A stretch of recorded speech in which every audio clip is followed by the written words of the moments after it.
कल हमने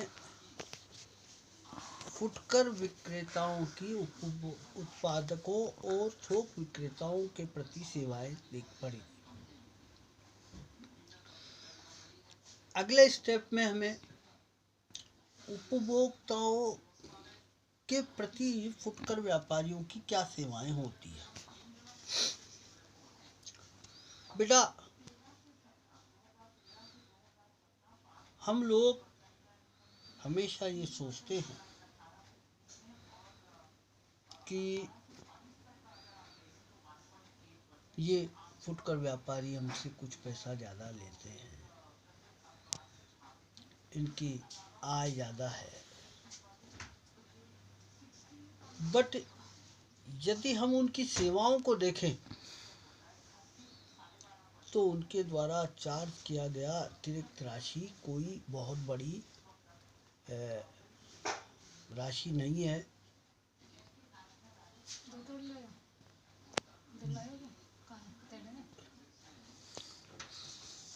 उनके द्वारा जो सेवाएं हमारे प्रति की जाती है वो बड़ी महत्वपूर्ण है।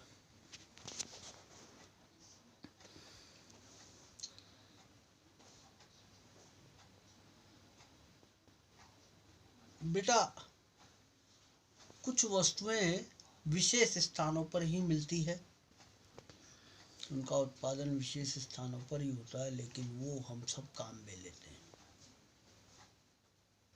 और ये एक चेन है जिसके द्वारा हमें उपलब्ध कराई जाती है। नो डाउट इन फ्यूचर क्या होगा ये तो मैं नहीं कह सकता, लेकिन मैं ये जानता हूँ और मैं बेटा आपको बताता हूँ कि ये फुटकर व्यापारी हमारे जीवन में बड़े महत्वपूर्ण होते हैं।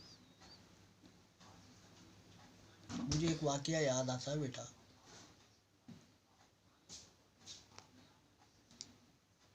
बड़े हॉस्पिटल में एक व्यक्ति बहुत बीमार है, उसकी बॉडी में इन्फेक्शन फैल गया।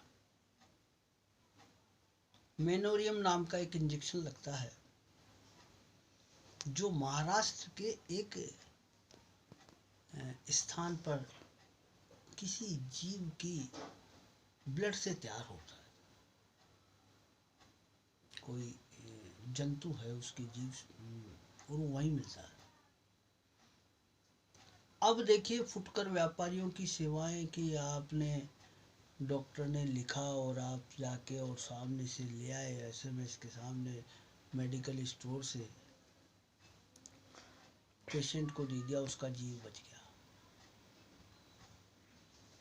यदि फुटकर व्यापारी, थोक व्यापारी और ये चेन नहीं होती तो आपको यहाँ से जाना पड़ता, पहले महाराष्ट्र और महाराष्ट्र के बाद वो उस गांव जाना पड़ता, फिर वहाँ से लाते और लाकर और फिर जब तक आप पेशेंट को देते तो हो सकता है वो टाइमिंग इतने ज़्यादा हो जाते कि उससे बचा पाना मुश्किल हो जाता।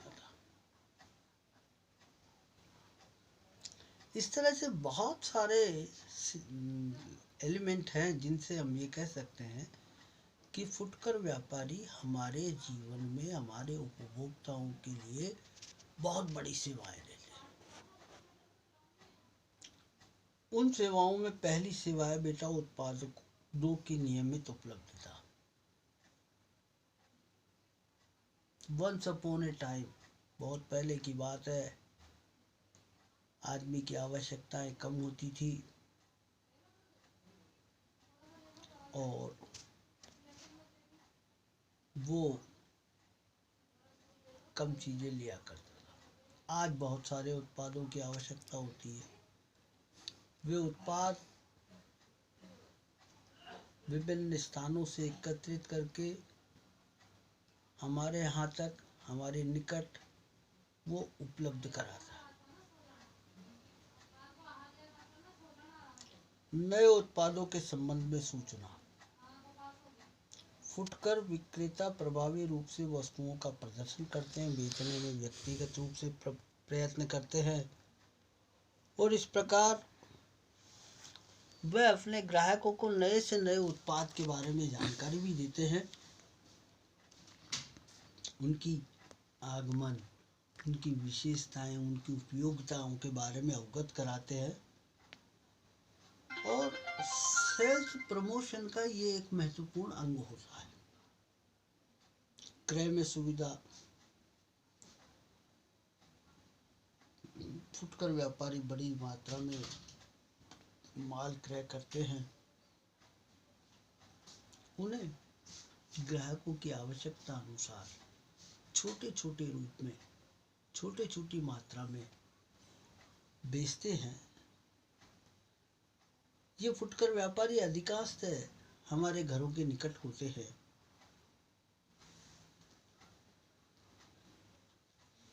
जल्दी दुकानें खोलते हैं, देर तक खुली रहती है, आराम से आपको any time any some quantity में आपको वो वस्तुएं उपलब्ध हो जाती है। चयन के पर्याप्त अवसर। फुटकर व्यापारी एक वस्तु के अनेक प्रकार की वस्तुएं रखते हैं, जिससे आपको उसकी क्वालिटी, उसकी मार्का का चयन का अधिकार प्राप्त होता है। चाय पत्ती बेटा जयपुर में 50 तरह की है। somebody like diamond, somebody like red light, somebody like Chandak, Mangal, Gold. तो ये अलग अलग मार्का की, घोड़ा छाप, मजबत, अब इनमें से जिसको जो पसंद है वो उपलब्ध करा दी जाती है। बिक्री के बाद सेवाएं। फुटकर व्यापारी आपकी होम डिलीवरी करा देते हैं।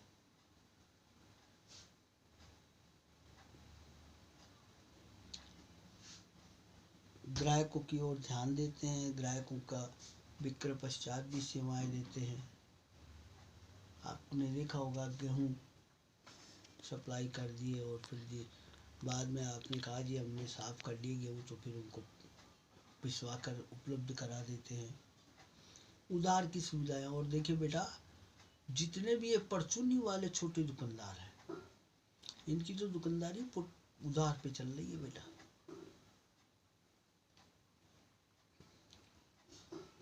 फिर है बेटा आंतरिक व्यापार में माल एवं सेवा कर, जीएसटी, घना सारा tax, goods and service tax. एक देश एक कर के मूल मंत्र को अनुसरित करते हुए भारत सरकार ने 1 जुलाई 2017 को माल और सेवा कर लागू किया, ताकि निर्माताओं, उत्पादकों, निवेशकों, उपभोक्ताओं के हितों के लिए वस्तुओं और सेवाओं का मुक्त परिचालन हो सके। जीएसटी को कराधान तंत्र के में क्रांति के रूप में देखा जा सकता है। कराधान केवल एक राजस्व का तंत्र स्रोत होता है। विकास के स्रोत के अतिरिक्त शासकीय गतिविधियों में करदाताओं का उत्तरदायी होने की भूमिका निभाता है।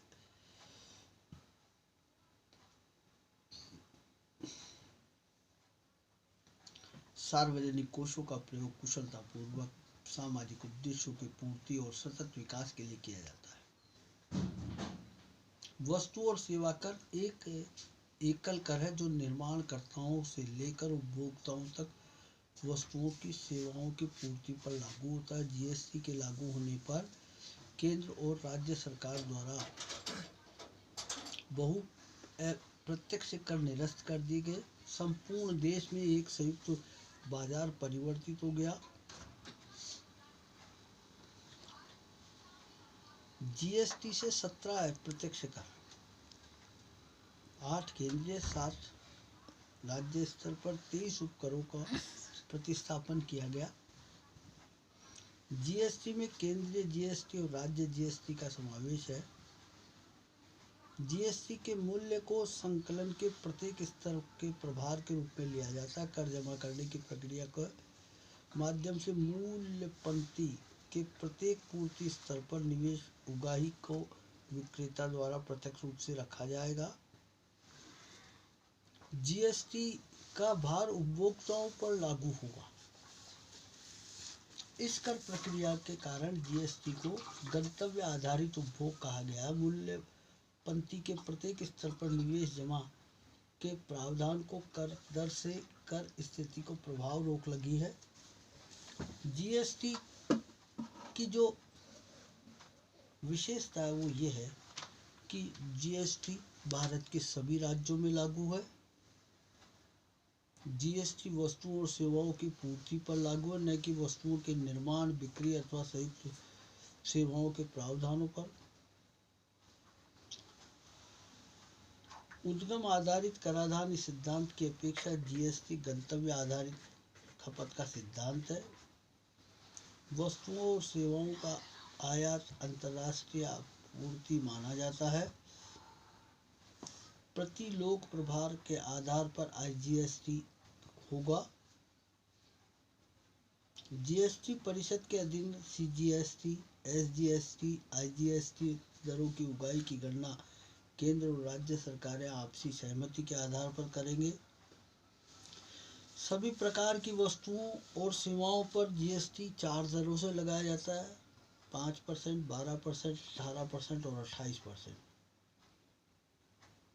विशेष आर्थिक क्षेत्रों में निर्यात और आपूर्ति को 0% कर दर पर रखा गया है। करदाता के लिए कर भुगतान हेतु विभिन्न विधियों का प्रावधान किया गया है: debit, credit card, internet, net banking, NEFT और आरटीजीएस। जीएसटी का जो है, यदि हम संपूर्ण तथ्यों के बारे में जानकारी लें तो जीएसटी का बेटा,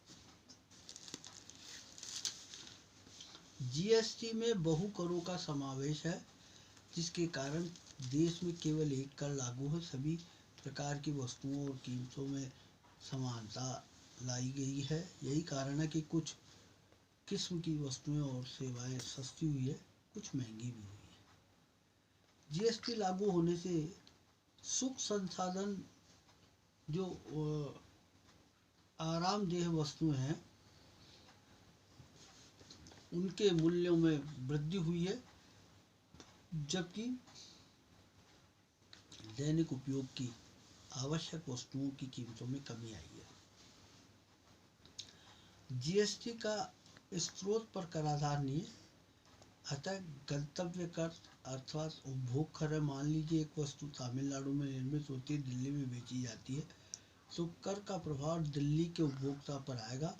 केंद्र व राज्य सरकार मध्य कर का भुगतान होगा। भारतीय जीएसटी में चालान के मिलान की प्रक्रिया, क्रय की गए माल, उपभोग की गई सेवाओं पर निवेश कर जमा उसी स्थिति में उपलब्ध होगा जब विक्रेता करयुक्त वस्तुएं और सेवाओं ग्राहकों को बेचेगा।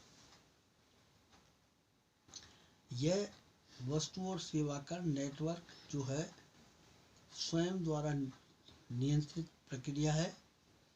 न केवल कर चोरी की छल कपट को खत्म किया, अपितु इसके माध्यम से औपचारिक अर्थव्यवस्था में अधिक से अधिक व्यावसायिक क्रियाओं की संभावनाएं बढ़ी है। विरोधी लाभकारी मापदंड जीएसटी की एक प्रमुख विशेषता है। व्यापारियों पर अधिक लाभ पर वस्तुओं और सेवाओं को बेचने से रोक लगाता, चूंकि निवेश कर जमा जीएसटी सहित कीमतों को कम करने की ओर अग्रसर है। विरोध लाभकारी प्राधिकार को इस उद्देश्य के लिए स्थापित किया गया है। जीएसटी से उत्पन्न लाभों का प्रभाव सीधे उपभोक्ताओं तक पहुंचे। इससे उन व्यापारियों की गतिविधियों पर रोक लगेगी जो जीएसटी के नाम पर वस्तुओं और सेवाएं बड़ी दरों पर बेच रहे हैं। जीएसटी के जो संगठक है उसमें अध्यक्ष तो होता है केंद्रीय वित्त मंत्री, उपाध्यक्ष राज्य सरकार के मंत्री, सदस्य राज्य मंत्री, प्रत्येक राज्य के वित्त और कराधान मंत्री। कोरम, कुल सदस्यों की 50% उपस्थिति होना अनिवार्य है। राज्यों को 2/3 और केंद्र को 1/3 इम्पोर्टेंस दी जाएगी। इसमें 75% बहुमत से निर्णय लिए जाएंगे। परिषद जीएसटी से संबंधित सभी नियमों और दरों की सिफारिश कर सकता है। जीएसटी से नागरिकों को बहुत सारे लाभ हो रहे हैं। संपूर्ण कर लाभ में कमी आती है, कोई गुप्त कर नहीं रहता है। वस्तुओं और सेवाओं का पूरे देश में एक मूल्य होता है। इससे राज्य सरकार और केंद्र सरकार की ऊंची आय होती है, ग्राहकों के लिए वृहद चुनाव होता है, आर्थिक क्रियाओं में वृद्धि होती है और इन सब से रोजगार के अवसरों में वृद्धि होती है। बेटा, जीएसटी एक प्रकार से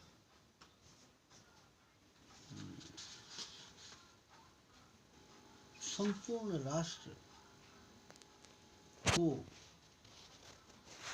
एक सूत्र में बांधने की एक कर प्रणाली। अगले टर्न पर अपन फुटकर व्यापार के प्रकार पढ़ेंगे। Thank you.